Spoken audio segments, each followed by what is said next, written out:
guys, welcome back. So today I've got a day off work and I thought, you know what, it's been a while since I've shown you guys the little 30-litre tank that I set up in January. I've just been busy with new job and a few other things, so been trying to do some shorts here and there, but I thought with today, let's do a bit of catch up and see where this little tank is at. Let's go.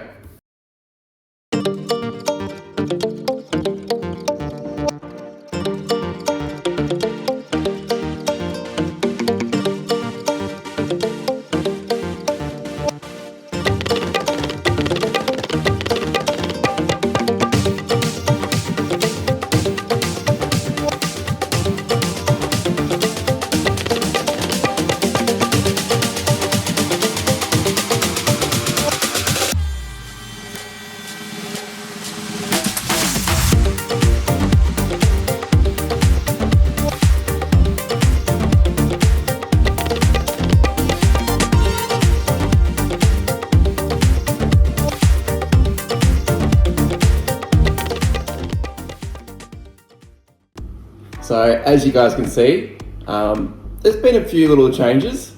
So obviously with having the new tank, which you'll see coming up in a few new videos, a lot of the coral, especially like the mushrooms and that, they multiplied, needed a bit of room, especially like my little bubble that needed a lot more room. So I thought we'll take it out of this tank and put it into the bigger 120 litre tank that I just bought a few weeks ago. And I'm thinking this might become more of like an anemone tank. So this guy here, when I bought it, it was probably about a quarter of the size. I've been feeding it every second day and just a bit of baby brine shrimp and whatever sort of gets caught in the tentacles. And when I first got it, it just couldn't find where I wanted to stay. So I was moving around a lot, and then finally it rested in a pretty good location. So I was a bit worried, thinking, oh my God, it's gonna be hidden around the back of the tank, you're not gonna see it and so forth. But yeah, it's come to the top of the tank. Obviously it's there because it's getting the full flow from the return pump. So there's not a lot of movement in this tank, but there is just enough for the anemone coming from the return pump. So it's decided to make its home there. And these little guys, a lot bigger than they were 4 months ago. They're doing great. I've had to leave this mushroom in. I was gonna take it out, but I had to leave it in because they've pretty much hosted it. So they bounce off it, they do everything to it. So for now, it'll stay in there. Hopefully they'll move into the bigger anemone and make good use of it. The female, she sort of goes near it, but they're just not really all that interested in it at the moment. But who knows, hopefully when it gets bigger, like I said, I think it's probably not too far off splitting just by looking at how big it is. So we could end up with a few more anemones in the tank, which would be nice because it just at night it looks really great under the blue light. The inner green of the body really pops. So at night it just really looks nice to sort of look at. But yeah, like I said, because of how big the anemones got, I had to remove a lot of I left one of the green mushrooms in there, which it just recently split into two. So mushrooms in this tank just seem to be doing really good for some reason. So whether it's because they're high up and they're getting probably a little bit more light and not too much flow, I'm not too sure. But yeah, they just seem to be doing really well in this tank. So eventually, like I said, we'll remove them out and just see what happens. But I thought it's probably due to to show you guys that, hey, yeah, it's still going. These guys are still going well. And like I said, hopefully once these guys get a bit bigger, I would like to move them into maybe just like a 90 litre aqua reef or something similar to that. Just something not too big, but just big enough for these guys, and just, yeah, let them have their own tank.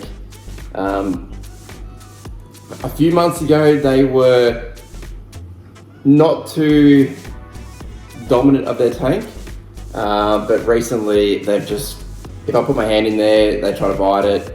Typical clownfish behaviour. So basically, yeah, they've made this their home, and nobody's allowed to mess with it. So they spend a lot of the time behind this front rock here. So there's a bit of a cave behind it. So often you'll be like, where are they? And then they come out for feeding, and yeah, that's their little home.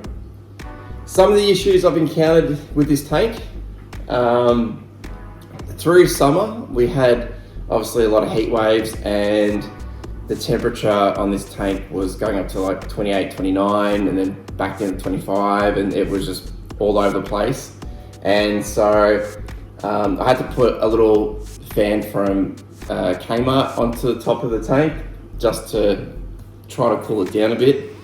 And then obviously, because I had to take a bit of the lid off to let the fan hit the top of the water, then I have more evaporation. So it was a bit of a constant battle between temperature and evaporation. And yeah, I did lose, I think, I had a Helia in there, and I think the swings in temperature and that just, yeah, didn't like it and died. The lighting for this, obviously, is just a $30 light from a local pet store. Wasn't strong enough for some of the little SPS that I thought trial and see if it works. So yeah, only really good for soft coral, and obviously anemones. So yeah, those were a few issues that I encountered.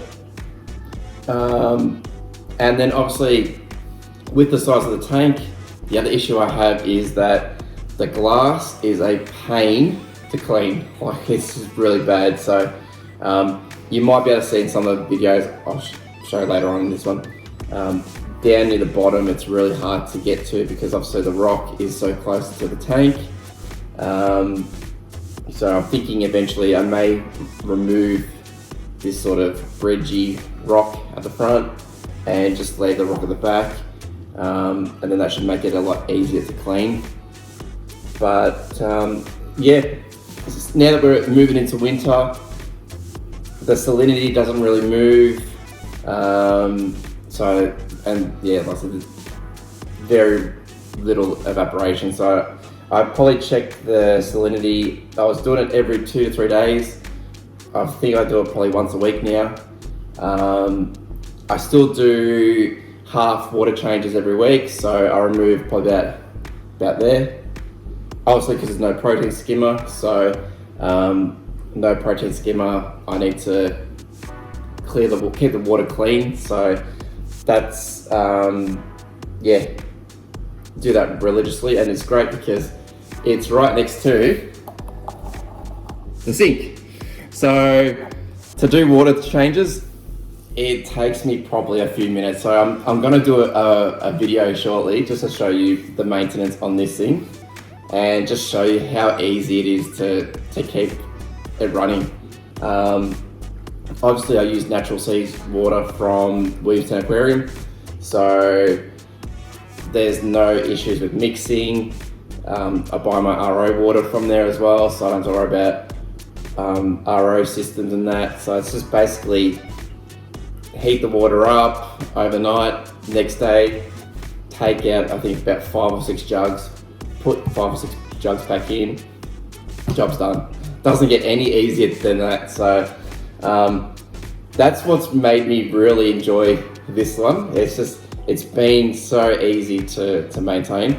A current issue that I'm starting to see, and you might be able to see on the back of the tank, is looks like I'm having a little snail infestation, so that'll be the next thing to obviously look at fixing. But yeah, I'll get around to that. Maintenance, when it comes to the filter and that, I do the filter media once a month. Just give it a good soaking in the old tank water and just clear it out. There is a bag of carbon in there, which I'll have to update shortly because that's probably ready to be thrown out.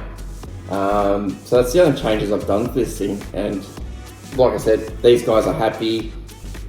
They're getting bigger. I think, like I said, they're probably doubled in size since January. So hopefully they're not too far off, maybe doing what they need to do, get a little bit closer. But they're really good. At night they sleep together, and they're bonded really well. So good couple of clownfish I've got here. But yeah, that's basically where this tank's out at the moment. Like I said, I'm going to do some shorts for the maintenance on this. And like I said, if you guys want to get into, if you're going from fresh water, you're like, you know what, I'm getting a bit bored with fresh water. As I said, this is a real cheap entry to get your hands wet with salt water and just see how you go with it, because this is not complicated. This is real dead easy. So if you wanted to progress from your goldfish or your tropical fish, definitely give this a go.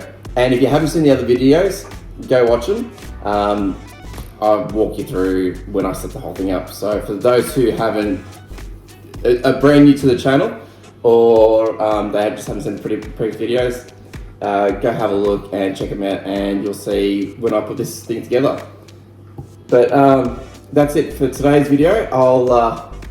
Hopefully I'll show you see if it picks up in the video. Might not. Let's see. You might be able to see the green come out of the. Yeah, you can sort of see the green coming out of the body of the anemone.